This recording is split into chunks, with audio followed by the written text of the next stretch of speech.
تبارک و تعالی فی کتابہ المبین وهو اصدق الصادقین بسم اللہ الرحمن الرحیم سبح قدوس رب الملائکۃ والروح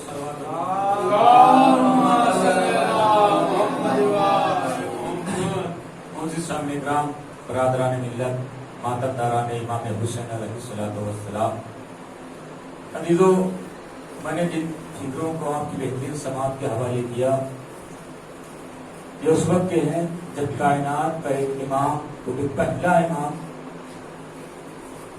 اپنی بھیڑوں کو چرانے کے لیے میدان میں موجود ہے اور اس کے کانوں میں یہ آواز ٹکرائی سبح قدوس رب الملائکۃ والروح۔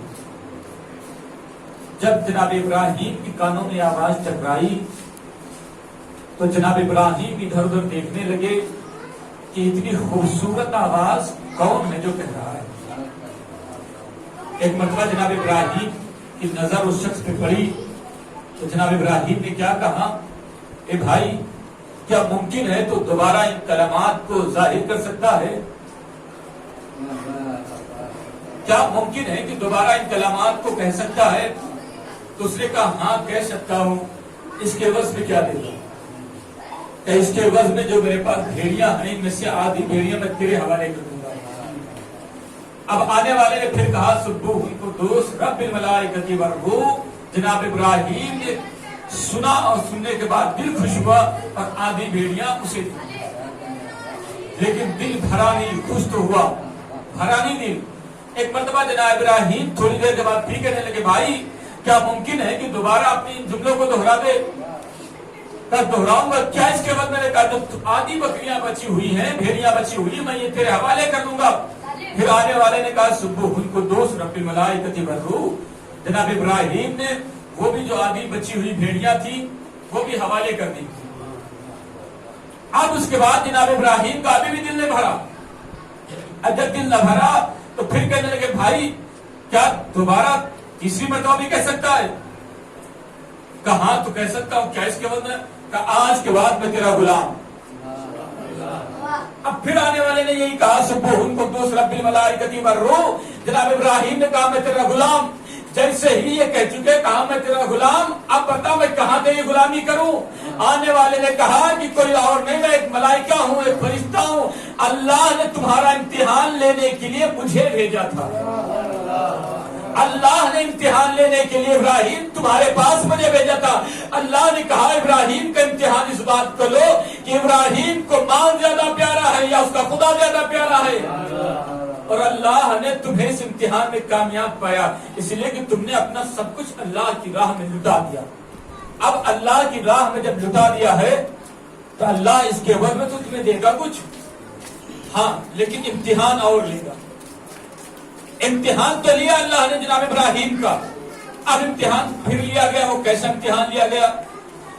کہ وہ امتحان اس طریقے سے لیا گیا کہ جب خانہ کعبہ کے اندر بت رکھ دیے گئے، جناب ابراہیم نے بتوں کو توڑ ڈالا تو مکے کے رہنے والے ابراہیم کے پاس نہیں آئے بلکہ نمرود کے پاس گئے۔ توڑا ابراہیم نے تھا، آنا تو ابراہیم کے پاس آنا چاہیے، نمرود کے پاس گئے، کہنے لگے تو کیسا بادشاہ ہے، یہ تیری بادشاہت میں کیا ہو رہا ہے؟ تو کھلواڑ مچا رکھا ہے۔ کہ کیا ہوا؟ کہ ابراہیم نے ہمارے بتوں کو توڑ دیا، اور ہم ان بت کو بت ہی تو نہیں مانتے، ہم تو خدا مانتے ہیں، اور وہ کہہ رہے ہیں خدا ہو ہی نہیں سکتے، انہیں توڑ کر چلا گیا۔ اچھا، اب نمرود کیونکہ اس کی بادشاہت کے اوپر حرف آنے والی، حکومت کے اوپر حرف آنے والا، نمرود نے کہا ٹھیک ہے، اب سارے قاضیوں مشورے والوں کو بلایا گیا، بھائی کیا کیا جائے، کیا کیا جائے؟ سب نے کہا کہ ابراہیم کو قتل کر دیا جائے۔ قتل کر دیا کس سے ختم ہو جائے گا، نہ رہیں گے نہ آپ بت توڑیں گے، دوبارہ بت رکھے جا سکتے ہیں۔ سب نے اپنے اپنے مشورے دیا، انہی میں سے ایک مشورہ یہ بھی تھا جناب ابراہیم کو جلا کر راکھ کر دیا جائے تاکہ کسی کی آگ دوبارہ نہ اٹھے جائے۔ اس مشورے پر ابراہیم کے جلانے والے مشورے پر نمرود کی بات سمجھ میں آ گئی، بات صحیح ہے، ابراہیم کو جلا دیا جائے۔ لیجیے جلانے کے لیے آگ اور لکڑی کا انتظام شروع ہو گیا۔ علماء لکھتے ہیں کہ جناب ابراہیم نمرود کے یہاں گئے اور موسیٰ فرعون دونوں درباروں میں ایک فرق تھا. کا فرق کیا تھا کہ ابراہیم جب نمرود کے دربار میں گئے تو نمرود کے ساتھیوں نے یہ بات کہا کہ ابراہیم کو یا تو قتل کر دو یا تو جلا کے راکھ کر دو. اور فرعون کے درباریوں نے یہ بات کہی نہیں، نہ جلاؤ نہ قتل کرو، پہلے بچے کا امتحان لو.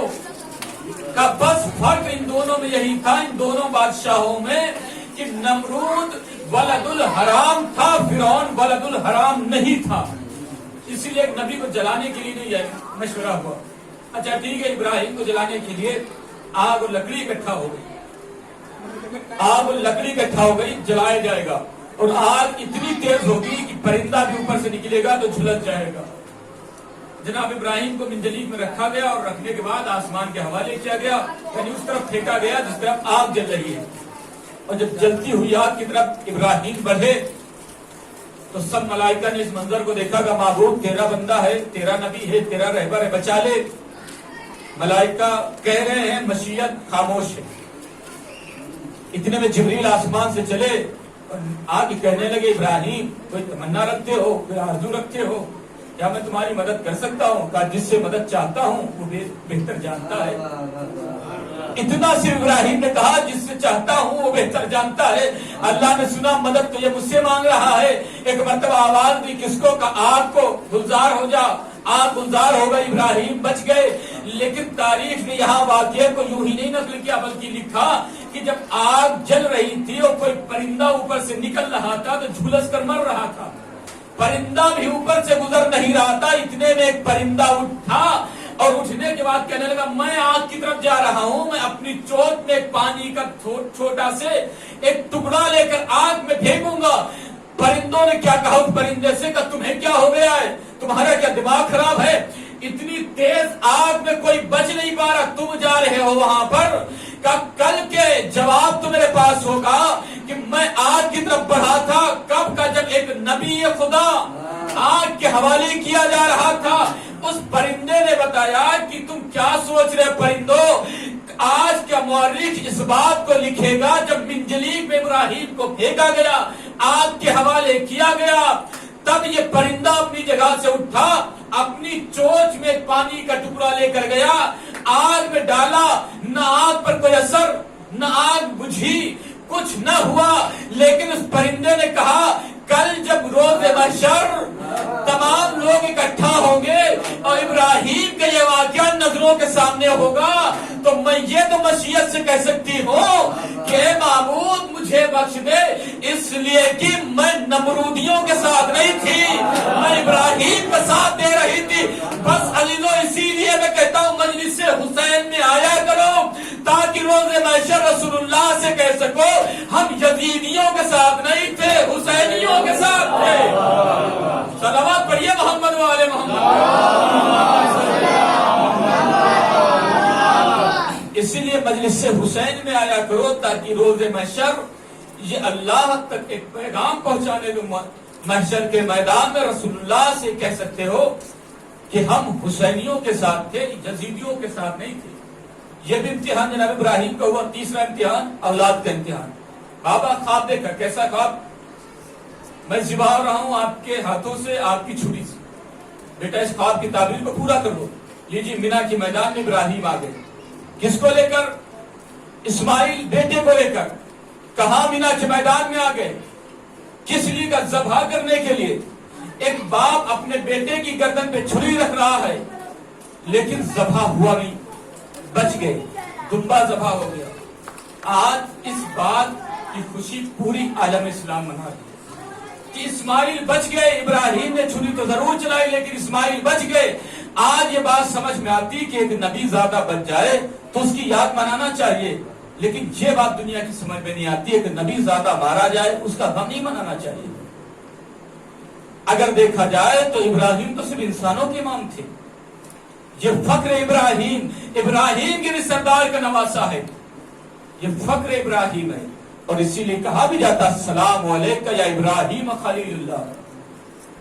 اے ابراہیم کے وارث آپ پر ہمارا سلام ہو. ابراہیم کے بھی وارث ہیں حسین ابن علی.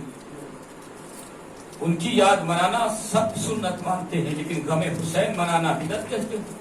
ہاں عزیزو، آج 4 محرم کی تاریخ ہے، غم کے دن تیزی سے جا رہے ہیں۔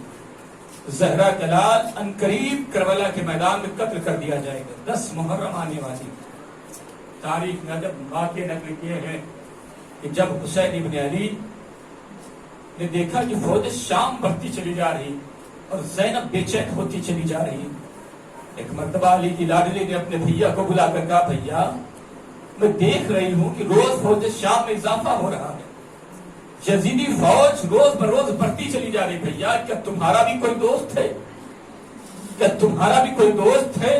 اسے مدد کے لیے کیوں نہیں بلا لیتے ہو؟ کہا ہاں میری بہنا، ایک میرا بچپن کا دوست ہے جو کوفے میں رہتا ہے، نام حبیب ہے۔ بھیا خط لکھو نا، حبیب کو مدد کے لیے بلاؤ نا۔ لیجیے، حسین ابن علی نے، زہرا کے لال نے میدان کربلا پہ خط لکھا، حبیب کے نام روانہ کیا، قاصد لے کے چلا ہے، کوفے کی گلیوں سے ہوتے ہوئے حبیب کے دروازے پر آیا، دقت البال کیا، کہا کون؟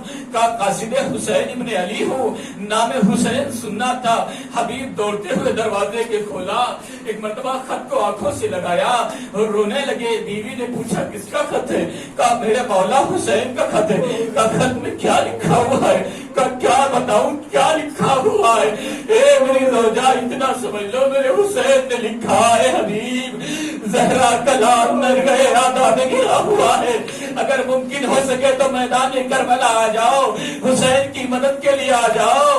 اور یہ بھی لکھا ہوا ہے، اے میرے حبیب، اے میرے بچپن کے دوست حبیب، زہرا کے لال کے ساتھ ساتھ علی کی بیٹی زینب بھی آئی ہوئی ہے۔ کہا کیا سوچ رہے ہو؟ کہا میں سوچ رہا ہوں میں چلا جاؤں، تمہارا کیا ہوگا؟ ایک مرتبہ کہا اگر تم نہیں جانا چاہتے ہو لو چوڑیاں تم پہنو، گھر میں تم رہو، مجھے میدان میں جانے کی اجازت دے دو۔ ایک مرتبہ حبیب نے کہا نہیں نہیں، میں تو تمہارا امتحان لے رہا تھا، جتنی محبت میرے سینے میں میرے مولا کی پائی جاتی اتنی تمہارے بھی دل میں پائی جاتی۔ لیجیے، حبیب نے غلام کو بلایا اور کہنے لگے گھوڑے کو کوفے کے باہر لے چلو، حالات اچھے نہیں ہیں، میں پیچھے سے آ رہا ہوں۔ غلام گھوڑے کو لے کر گیا، لیکن حبیب کو آنے میں تاخیر ہوئی، اور غلام نے کیا دیکھا کہ جو رہوار ہے میرے مولا کا، آقا کا، حبیب کا، اس کی آنکھوں میں اشک جاری ہے۔ سمجھ گیا کہ زہرا کی لال کی نصرت کے لیے کتنا یہ بے چین ہو رہا ہے۔ کہنے لگا گھبراؤ نہیں، اگر آج میرا آقا تجھ پہ سوار ہو کر نہیں جائے گا تو حبیب تجھ پر سوار ہو کر جائے گا۔ لیجیے، اتنے میں حبیب آئے، کیا دیکھا گفتگو دونوں میں ہو رہی تھی، دونوں کی آنکھوں سے اشک جاری تھی۔ غلام سے مخاطب ہو کے کہنے لگے ہائے رے کیسا وقت آیا ہے جب جانور بھی زہرا کے لال کا نام سن کر بے چین ہے، نصرت حسین کرنا چاہتے۔ لیجیے حبیب چلے ہیں، میدان کربلا میں ایک گرد نمودار ہوئی۔ حسین نے کہا عباس علی اکبر، قاسم اور محمد آگے بڑھو، حسین کے بچپن کا دوست حبیب آ گیا ہے۔ عزاداروں نے گھوڑے کی ٹانگ کی آواز، گھوڑے کی ہنانے کی آواز زینب کے کانوں میں ٹکرائی۔ ایک مرتبہ زینب نے کہا فضا معلوم کرو کیا فوج یزید ہمارے خیموں کی جانب آ گئی ہے؟ یہ ٹانگ کی آواز کیسی ہے؟ یہ ہنانے کی آواز کیسی ہے؟ فضا نے تیرے خیمہ سے جو دیکھا تو کیا دیکھا؟ ایک عجب منظر دیکھا، حسین کے بچپن کا دوست حبیب مہمان ہوا ہے۔ دوڑتی ہوئی زہرا کی بیٹی کے پاس آئی، کہنے لگی اے زینب آپ کو معلوم ہے آپ کے بھیا کا دوست آیا ہوا ہے؟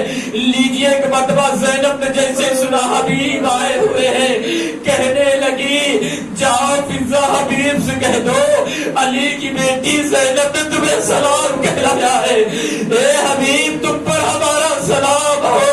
حبیب نے نام سنا زینب کا، کہنے لگی شہزادیاں غلام کو سلام کہلائیں۔ ہاں دادارو، وقت قریب آیا جب ایک دوست نے ایک دوست کو روانہ کیا، جب ایک دوست نے ایک دوست کو مرنے کی رضا دے دی۔ لیجیے، گھوڑے پہ ایک دوست نے دوست کو سوار کر دیا۔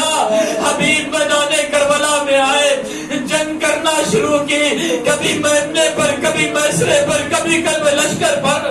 عزادار ایک وقت وہ بھی آیا جب ایک دوست نے ایک دوست کو مدد کے لیے پکارا ہے، تو جب دوست نے آواز دوست کی سنی، بے چین ہو کے کہنے کہنے لگے اے بھیا عباس، اے میرا لال اکبر، ارے چلو میرے دوست نے مجھے مدد کے لیے بلایا، لیجیے حسین۔ عباس اور علی اکبر حبیب کے پاس آئے، حبیب کا جنازہ اٹھایا گیا، خیام حسینی تک لایا گیا۔ ایک مرتبہ فضا سے کہا جاؤ کہہ دو میری بہن زینب سے حسین کا دوست کا جنازہ آ گیا۔